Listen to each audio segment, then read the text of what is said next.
Assalamualaikum warahmatullahi wabarakatuh. Okey, cikgu bincang latihkan diri 1.1B dalam buku teks tu nombor 6. Okey. Soalan dia kata S berubah secara langsung dengan T kuasa 1/3. Okey, soalan lagi dia kata jika S sama dengan 1.2 apabila T sama dengan 27, hitung nilai A dengan B. Okey, untuk soalan ubahan, awak apa-apa sekalipun awak mesti cari nilai K. Nilai K adalah nilai pemala. Untuk jawab soalan A, soalan B, kita kena cari nilai K. Jadi nilai K macam mana nak cari? Okey, kita tengok. Maklumat pertama dia kata S berubah secara langsung dengan T 1/3.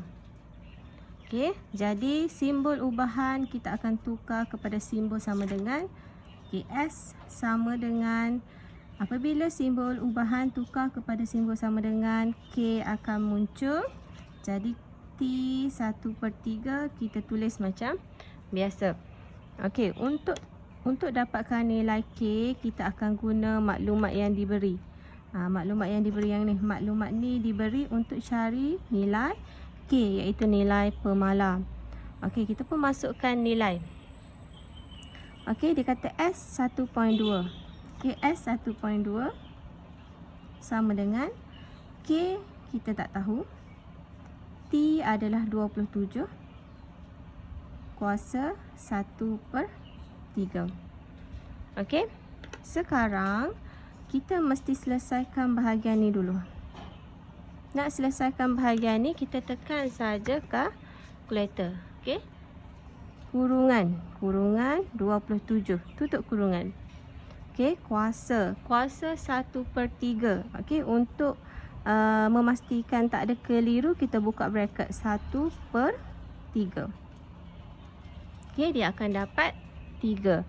Okey, kalau awak tak buat kurungan ni pun tak apa. 27 kuasa, tapi 1/3 kita letak kurungan. Okey, awak masih lagi dapat 3.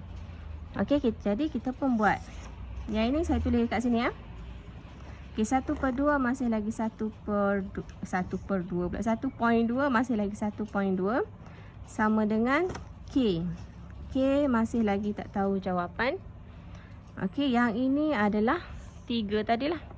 Jadi kita pun buat 3. Jadi K tinggal 3, pindah. Jadi 1.2 bahagi dengan 3 adalah 0.4. Jadi dekat sini K adalah 0.4. Okey, jadi kita mesti ungkapkan dalam S dalam sebutan T. Yang ini kita mesti ungkapkan dalam bentuk ni. Jadi S sama dengan K kita tukar kepada 0.4. T kuasa 1/3. Jadi inilah dia punya persamaan yang kita akan guna untuk jawab soalan A dengan soalan B.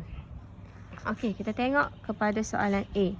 Bila dah dapat dia punya persamaan, baru kita boleh jawab soalan seterusnya.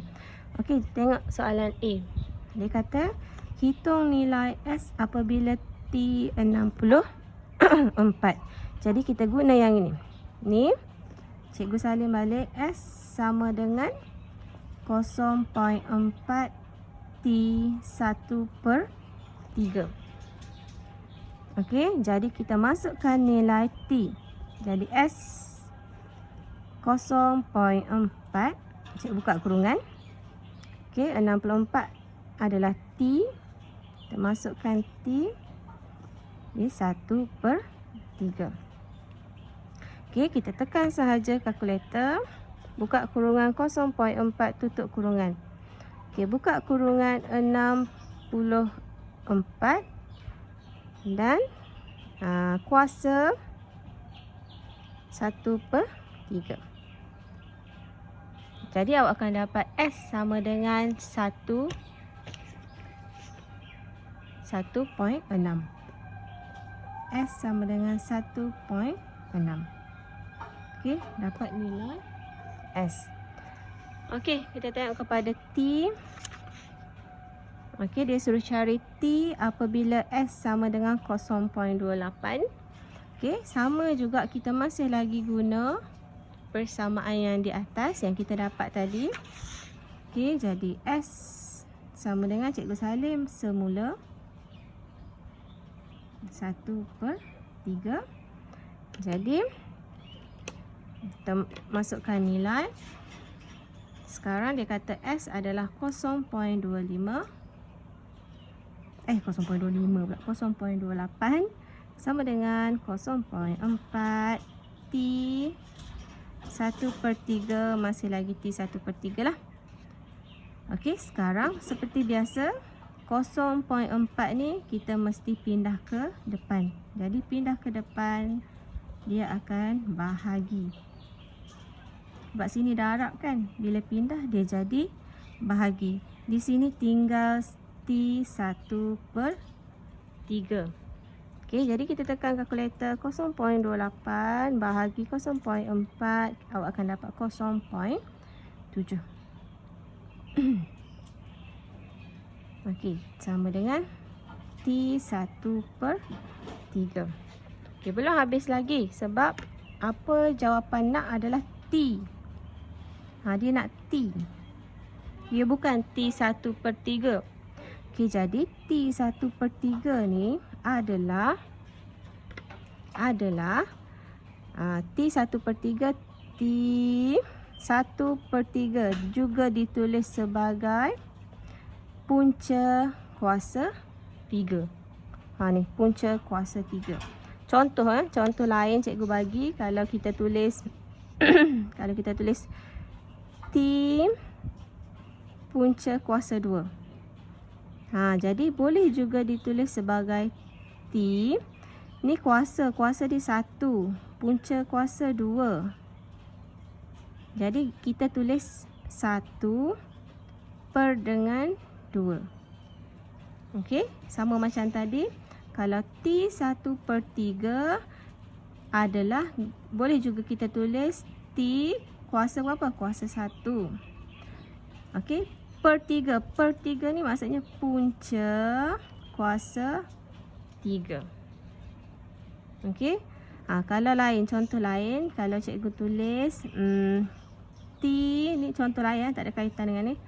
T 2/3. T 2/3 juga kita tulis sebagai T kuasa 2, ambil yang atas ni kuasa 2. Per 3 bermaksud punca kuasa 3.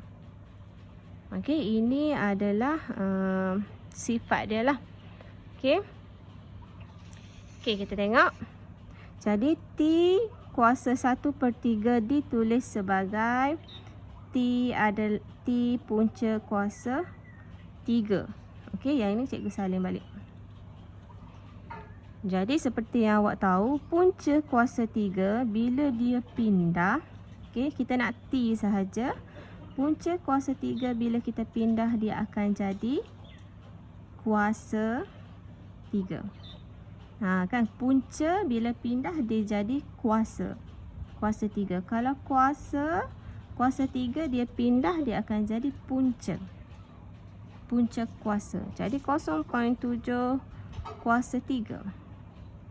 Okey, kita akan dapat 0.343 sama dengan T. Okey. Yang inilah, yang ini cikgu nak terangkan kepada awak ni. Okey. Tengok betul-betul bahagian ni. Okey, T 1/3 adalah T punca kuasa 3. Okey. Okey, boleh? Okey, nanti kalau ada apa-apa awak WhatsApp PM je cikgu nya. Okey, itu saja. Terima kasih.